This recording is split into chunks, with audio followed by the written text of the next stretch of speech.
এখন থেকে আপনার প্রিয় সিরিয়ালগুলো ফ্রিতে দেখুন এক্সক্লুসিভলি শুধুমাত্র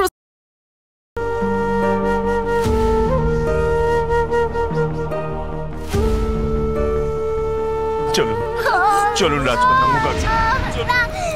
আমি যাবো না। কেন বলছো আমার বাবা মারা গেছে? কেন বলছো? কেন বলছো আমার বাবা মারা গেছে? মহাদেব মশাই, তুমি আমাকে অবিশ্বাস করছো। মন্ত্রী মশাই, আপনি আমার উপর একটু ভরসা রাখুন। কমলা মাসি, আমার বাবা বেঁচে আছে, তার দেহটা এভাবে পুড়িয়ে দিও না। জীবন্ত মানুষটাকে মেরো না, মেরো না এভাবে। শীতলা, শীতলা একটু বোঝার চেষ্টা করো মা। তোমার বাবার বেঁচে নেই, বৈদ্যমশাই তাই বলেছেন। আর দেরি করে ঠিক হবে না, আর দেরি করে ঠিক হবে না। হ্যাঁ রাজকন্যা, মহারাজ যখন চলেই গেছেন তখন তাকে শান্তিতে যেতে দিন। অযথা দেহ ফেলে রেখে কি লাভ বলুন? দাহ তো করতেই হবে, তা না হলে দেহে পচন ধরে যাবে রাজকন্যা। বাস্তবটা মেনে নাও। এসো এসো, বাবার মুখাগ্নি করো, বাবাকে শান্তিতে শিবলোকে যেতে দাও। না, কখনো না, কখনো না।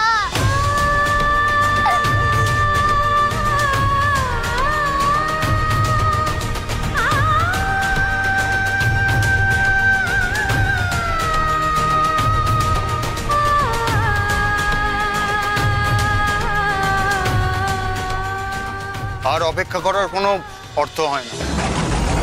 মানছি শীতলা শিশু, ওর মনের অবস্থা ঠিক নেই, সেটাই স্বাভাবিক, কিন্তু এদিকে আর দেরি করা উচিত নয়। দাহকার্য আমি শুরু করছি পুষ্পদন্তের।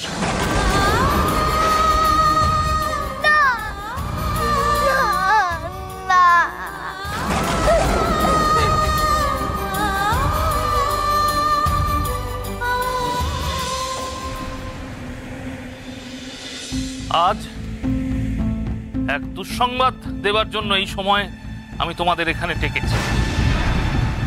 তোমরা প্রত্যেকেই জানো যে আমাদের মহারাজা পুষ্পদন্ত আমাদের প্রতিবেশী রাজা লক্ষ্মীনারায়ণের আমন্ত্রণে সেই রাজ্যে গিয়েছিলেন, কিন্তু দুর্ভাগ্যবশত এক অজানা অসুখে পুষ্পদন্তের সেখানে মৃত্যু ঘটেছে।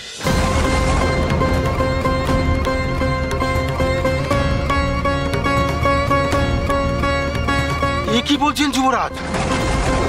মহারাজ আর নেই? যা সত্যি আমি তাই বলছি।